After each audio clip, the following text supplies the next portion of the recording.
Um texto também deve ser, uma qualidade que ele deve ter também deve ser da elegância, né? Ou seja, o texto então ele tem que ter o uso da linguagem, sendo formal e informal, ela tem que ser adequada ao tipo de comunicado e à situação que se está fazendo, né? Então, esse texto então tem que ser simples e adequado ao mesmo tempo para que ele possa ser um texto bem objetivo e bem elegante dessa forma, tá?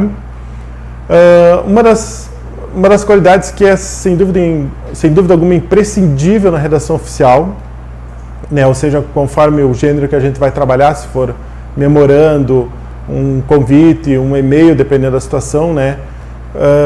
É a impessoalidade, ou seja, nas comunicações principalmente oficiais, né, de instituições públicas e até empresariais, a gente sempre, quando se faz essa comunicação, é claro, é a empresa ou a instituição que se comunica. Então, por isso, a gente sempre tem que cuidar a questão da impessoalidade, ou seja, então a gente tem que cuidar para não sempre deixar de uma forma impessoal, ou seja, não sendo em primeira pessoa, né, ou seja, então sempre tentando colocar na primeira pessoa do plural, para que a gente, claro, porque sempre uma instituição, uma empresa, é sempre, claro, formado por várias pessoas, ou seja, por um determinado grupo. Então, por isso que a gente tem que sempre tratar na redação oficial da questão da impessoalidade, tá? Também outra característica que deve ter é a formalidade, né? Ou seja, claro, dependendo da situação, o gênero que se trabalha tem que ser formal, sem dúvida alguma. Então, a formalidade de tratamento, ela não é apenas quanto à questão dos pronomes de tratamento, se a gente vai utilizar Vossa Senhoria ou Excelentíssimo, dependendo da situação. É realmente a gente colocar uma formalidade, ou seja, a gente não sendo de uma forma assim, digamos, como se estivesse conversando cara a cara com a pessoa. Tem que ser então algo mais formal, claro, e ainda mais por ser na questão na forma escrita, né? Essa redação oficial que a gente estiver fazendo, tá? Então a gente deve cuidar sempre então essa questão também da impessoalidade, como eu falei, e claro, sem dúvida alguma, os outros aspectos são pertinentes à redação oficial. Nós temos os tipos de correspondência, então, né? Nós temos então a correspondência pessoal, a correspondência oficial, que seriam dos órgãos públicos, né? Correspondência empresarial e a correspondência técnica, que daí seria alguns exemplos do currículo, resumo, relatório. Nós temos um dos tipos de correspondência seria a declaração, tá? Um tipo de correspondência na redação oficial. A declaração é um ato verbal escrito que afirma a existência ou não de um direito ou de um fato, né? Ou seja, então, essa declaração sempre ela é parecida com o atestado. Só que o atestado, por exemplo, ele é expedido por um órgão público ou uma empresa. Já a declaração, ela vai ser, na sua grande maioria das situações, claro, expedida por uma pessoa, né? Uma determinada pessoa, tá? Então, aí nós temos um modelo de declaração, né? Que vocês depois vão poder acompanhar com mais calma na apostila, tá? Então, aí nós temos o outro tipo de gênero textual, que é o atestado. Aí o atestado, sim, é um documento que é firmado por uma ou mais pessoas a favor de outra, declarando a verdade de qualquer fato de que se tenha conhecimento. Né? Então, um atestado, por exemplo, quando é no serviço público, no caso, ela pode ser feito, o atestado, por um determinado servidor que, digamos, tem a prerrogativa para aquela determinada função. Por exemplo, se eu preciso de um atestado de matrícula, é claro que quem vai ter que fornecer esse atestado vai ter que ser, então, a pessoa que é a responsável pela Secretaria de Registros Acadêmicos da instituição ou da escola, né? Então, por isso que sempre o atestado tem que ser emitido, se for no caso do serviço público, por um servidor que realmente seja aquele habilitado para tal, tá? Temos um modelo de atestado aí bem rapidamente, que vocês podem depois conferir com mais calma no slide que vai ser enviado para vocês no ambiente, tá? Um outro tipo de redação oficial que nós temos é o recibo, né? O recibo é um documento bem simples e que ele comprova o recebimento ou pagamento de um determinado valor referente a alguma atividade que foi realizada ou uma transação comercial, né? Então, o recibo, claro, é a forma com que a pessoa pode comprovar que recebeu um determinado serviço ou um determinado valor devido a uma transação comercial, tá? Procuração. Procuração é um outro tipo de redação oficial que nós temos, um outro gênero textual da redação oficial, que é um documento, então, que uma pessoa vai conferir a outra o direito dela representar ela legalmente. Ou seja, eu posso, então, passar a procuração, ou seja, dar plenos direitos a outra pessoa para que ela possa, então, me representar em determinada situação. Ou seja, como realizar uma matrícula numa faculdade, como assinar documentos, como realizar algum negócio, né? Por exemplo, eu posso, digamos que eu tenho um negócio em outro estado, então eu vou passar uma procuração com uma pessoa que está lá naquele outro estado para que ela possa realizar o negócio no meu lugar, né? Então, a procuração, então, sempre tu passa determinados direitos para uma pessoa e, claro, a procuração sempre vai ter uma validade, ela não vai ser, digamos, por um tempo infinito, digamos, ela sempre tem um determinado tempo determinado, tá?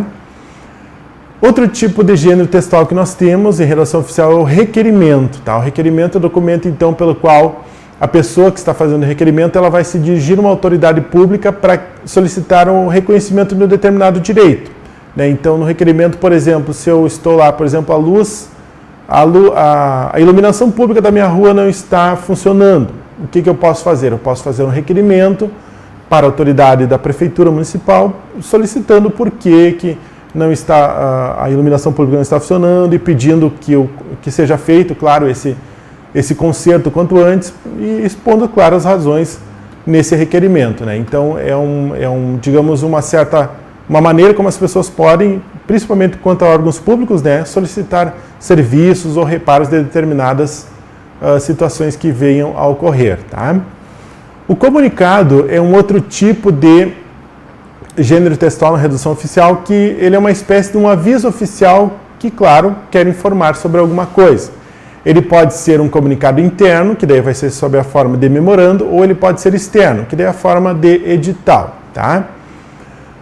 Outro gênero que nós temos em redação oficial é a ordem de serviço, tá? A ordem de serviço, então, é um expediente que nós temos interno, mediante o qual o titular que está fazendo essa ordem de serviço, ele regula procedimentos para a execução de determinados serviços, ou seja, ele vai estabelecer como que vão ocorrer determinadas ações ou ainda normas para que se possa cumprir determinado serviço específico, né? Então, uma ordem de serviço, claro, sempre vai partir de uma chefia maior para os seus subordinados, estabelecendo como que se deve proceder em determinada situação, né? Como que se deve fazer, como que se deve ocorrer, então, o trabalho com determinadas situações. Então, isso é através de uma ordem de serviço. Então, ali fica estabelecido como que deve acontecer o serviço, então, de determinada situação, tá? Nós temos também um outro modelo, um outro tipo, aliás, de redação oficial, que é a ata, tá? A ata, então, vocês já devem ter ouvido falar, a ata é um importante elemento para que se possa registrar uma reunião que aconteceu. E, claro, a ata é um documento muito importante porque ela tem um valor jurídico, né? Então, é um documento que, se precisar, digamos, comprovar alguma coisa, caso vá determinada situação parar na via judicial, então é através da ata que, por exemplo, pode se utilizar como prova ou como forma de comprovar a verdade, né? Então, a ata sempre vai ser uma espécie de um relatório que uma pessoa vai ficar responsável para registrar, e essa pessoa, então, vai registrar ali nesse relatório, que a gente chama de ata, então, uma determinada situação, se foi uma assembleia, se foi uma reunião, se foi determinada situação em que se reuniu um grupo de pessoas para decidir alguma coisa, então alguém vai fazer a ata, então, colocando o que foi conversado nessa ata, aliás, o que foi conversado na reunião, desculpa, ou seja, então, tudo vai ser registrado ali na ata, e, claro, essas pessoas que participam dessa reunião, dessa assembleia, né, elas devem assinar essa ata, para então justamente comprovar a veracidade dos fatos que estão ali expostos, tá? A ata tem uma determinada estrutura que é importante a gente sempre cuidar, tá? Então aí tem os localizadores temporais, ou seja, a gente sempre, claro, tem que colocar o dia, o mês e o ano, e de preferência a hora em que a reunião acontece, né? Também o local em que acontece essa reunião, ou seja, é muito importante ser colocado a cidade e o endereço, principalmente, também é muito importante que seja colocado.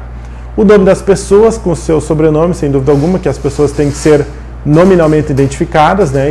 E dependendo da situação, também as suas qualificações ou atribuições que elas tenham, né? Então, também vai ser colocado o que foi declarado pela pessoa que ali, digamos, comandou a reunião, que pode ser o presidente, o diretor, o gerente, né?